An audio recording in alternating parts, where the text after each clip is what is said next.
संजय माथुर जी और साहब लगाते हैं तो लोगों को ओसामा जी याद आते हैं। ऐसे क्यों? जब एक आरोपी है उसको इतना सम्मान देते हैं, लगता है कि मेजर साहब से कोई रिश्ता तो नहीं है इनका। तो मुझे लगता है कि अब मुझे आदत पड़ी हुई है संजय माथुर जी को संजय माथुर जी बोलने की, साहब बोलने की, तो मैं सीधा नाम बोलना मुझे उचित लगता नहीं है।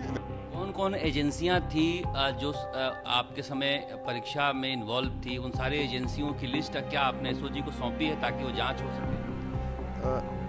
एसओजी जब भी कोई इन्फॉर्मेशन मांगती है तो हम उनको मांगने की आप तो खुद देना चाहिए ना आगे बढ़ के आपको। हाँ नहीं ठीक है, डिपेंड करता है कि क्या रिक्वायरमेंट है। आप रिक्वायरमेंट कहाँ बचा है? बच्चे रो रहे हैं। अब तो आगे बढ़ के आपको दो एजेंसी थी या इनकी जांच करो। नहीं, हम हमारे हिसाब से काम करते हैं। दो ऑफिशियल एजेंसीज हैं, कर्मचारी चयन बोर्ड और एसओजी, दोनों के दोनों ऑफिशियल हैं। मैंने चार्ज संभाला था 2023 में और 2024-2025 में जो परीक्षाएं कराई गई थी, तो हमारा पूरा कंट्रोल था इस आउटसोर्स एजेंसी पर जो कि स्कैनिंग करती है और जो रिजल्ट बनाती है। और इसमें बाकी जो आईटी हेड हैं या बाकी लोग हैं उनका दखल ना के बराबर होता है। तो हमारा पूरा प्रयास रहा और मुझे पूरी उम्मीद है और मुझे पूरा भरोसा है कि सारी जो हमारी भर्ती परीक्षाएं कराई गई हैं वो बिल्कुल साफ़ सुथरी हुई हैं, उसमें कोई भी गड़बड़ घोटाला नहीं हुआ है। जो रिक्वायरमेंट है उस हिसाब से हम काम करते रहते हैं। एक रिक्वायरमेंट उनका था जो पूरा नहीं हो पा रहा है, वो कह रहे हैं ओएमआर सीट ही नहीं मिल पा रही है। हाँ नहीं, उन्होंने ओमा शीट मांगी थी इस भर्ती से संबंधित और हमने उसको ढूंढवाया भी था और उसमें वो ओमा शीट नहीं मिल पाई थी। तो जो रिकॉर्ड पे है वो तो हम खुद शेयर कर सकते हैं, जो रिकॉर्ड पे नहीं उसको शेयर नहीं कर पाएंगे। ओएमआर सीट कैसे गायब? देखिए, काफ़ी बड़ी संस्था है, बहुत सारी परीक्षाएं हुई हैं, लाखों करोड़ों के अंदर होती हैं, डॉक्यूमेंट्स होते हैं, तो कई बार डॉक्यूमेंट संधारण के अंदर रिकॉर्ड कीपिंग में कमियां रह जाती हैं। उसकी वजह से हो सकता है कि ये काम नहीं पूरा हो पाया। यही पूछ रहे हैं कि अचानक से संजय माथुर का हृदय परिवर्तन कैसे हो सकता है 2019 के बाद? देखिए, ये कहना कि उन्होंने हमेशा सारी हर एक परीक्षा में से किया होगा, बिल्कुल गलत होगा। यह हृदय परिवर्तन हो सकता है और नहीं हो सकता, दोनों चीज़ हो सकती हैं। तो चूंकि एक आइसोलेटेड इंसिडेंट था, उसमें जो बताया जा रहा है कि उन्होंने कोई संबंधित उनके जो संबंधित उनके लिए हेल्प किया। तो संबंधित नहीं सर, 38 थे, 38 संबंधी नहीं हो सकते। हाँ बिल्कुल सही बोल रहे हैं। उसके अंदर कई लोग थे और जो मुझे समझ में आया उस हिसाब से उसमें प्रवीण गंगवाल साहब भी थे, उन्होंने भी कुछ प्रयास किए और जो सिविलियन एजेंसी थी जिसने ये पूरी स्कैनिंग की थी वो उसमें काफ़ी इन्वॉल्व थी और उनकी मदद के बिना, उनके एक्टिव पार्टिसिपेशन के बिना ये संभव नहीं था। तो जो मुझे समझ में आ रहा है कि वो एक स्पेसिफिक प्रकरण था जिसमें कार्रवाई की गई थी।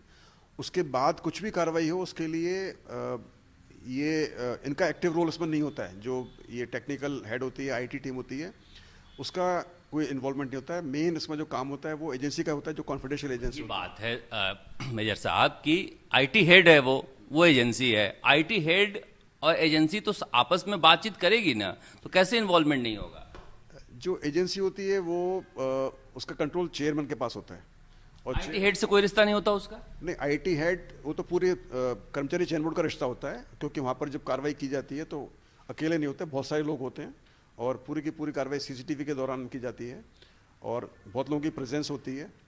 ये सारे काम तो उस समय भी हुए होंगे जब 3 परीक्षाएं हुई थी। हाँ, होने चाहिए और हुए होंगे और मुझे पूरी उम्मीद है कि सब काम उस समय ढंग से किए होंगे। लेकिन यदि सिविल एजेंसी चाहे, जो उसमें काम करते हैं, यदि वो उनको लालच हो जाए तो फिर कुछ भी गड़बड़ कर सकते हैं। यही कहानी है जो शक हो रहा है कि सिविल एजेंसी अगर चाहे, उनके मन में शक हो जाए, दोनों मिल जाएं तो गड़बड़ी तो कर सकते हैं। हाँ बिल्कुल, ये तो संभावना बनी रहती है। जब भी कोई जो आउटसोर्स एजेंसी होती है, यदि वो गलत काम करना चाहे और उस पर कोई चेक ना हो तो फिर कार्रवाई हो सकती है। तो यही उस समय भी हुआ था।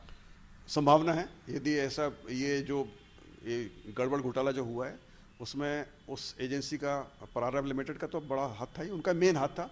बाकी ये लोग फिर उसके मोहरा बन गए या उन्होंने अपना पार्टिसिपेशन कर दिया। लेकिन मैं आपके माध्यम से बताना चाहूँगा और बाकी जो युवक हैं राजस्थान के, उनको बताना चाहूँगा कि वो बिल्कुल बेफिक्र रहें, क्योंकि जब मैंने चार्ज संभाला था 2023 में और 2024-2025 में जो परीक्षाएं कराई गई थी, तो हमारा पूरा कंट्रोल था इस आउटसोर्स एजेंसी पर जो कि स्कैनिंग करती है और जो रिजल्ट बनाती है। और इसमें बाकी जो आईटी हेड हैं या बाकी लोग हैं उनका दखल ना के बराबर होता है।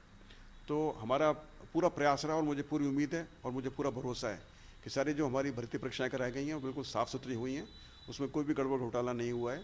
और कई बार जो बच्चे बोलते हैं परसेंटेज हाई जा रही है, उसके कारण वो अलग से पूछेंगे। इसमें यही बात है कि कितनी परीक्षाओं में संजय माथुर इन्वॉल्व रहा है? नहीं, वो तो चूंकि आईटी के हमारे कर्मचारी हैं, कर्मचारी चयन बोर्ड के, तो हर परीक्षा जो हुई है जब से यहाँ पर है वो, उसमें उनका इन्वॉल्वमेंट रहेगा, क्योंकि आईटी का एक अच्छा काम, एक पार्टिसिपेशन होता है जब भी हम कार्रवाई कराते हैं हमारे स्कैनिंग की। अब संजय माथुर जी और साहब लगाते हैं तो लोगों को उसामा जी याद आते हैं। ऐसे क्यों? जब एक आरोपी है उसको इतना सम्मान देते हैं, लगता है कि मेजर साहब से कोई रिश्ता तो नहीं है इनका। तो मुझे लगता है कि अब मुझे आदत पड़ी हुई है संजय माथुर जी को संजय माथुर जी बोलने की, साहब बोलने की, तो मैं सीधा नाम बोलना मुझे उचित लगता नहीं है। वैसे भी अभी वो अरेस्ट हुए हैं और उनके खिलाफ जो भी प्रकरण होंगे, सबूत होंगे, और फिर उसके बाद वो एक कन्विक्ट बनेंगे। पर मैं सबको जिस नाम से बोलता हूँ वैसे बोलूँगा मैं, और मुझे लगता नहीं इसमें कोई बुरी बात है। कौन कौन एजेंसियां थी जो आपके समय परीक्षा में इन्वॉल्व थी? उन सारी एजेंसियों की लिस्ट क्या आपने एसओजी को सौंपी है ताकि वो जांच हो सके?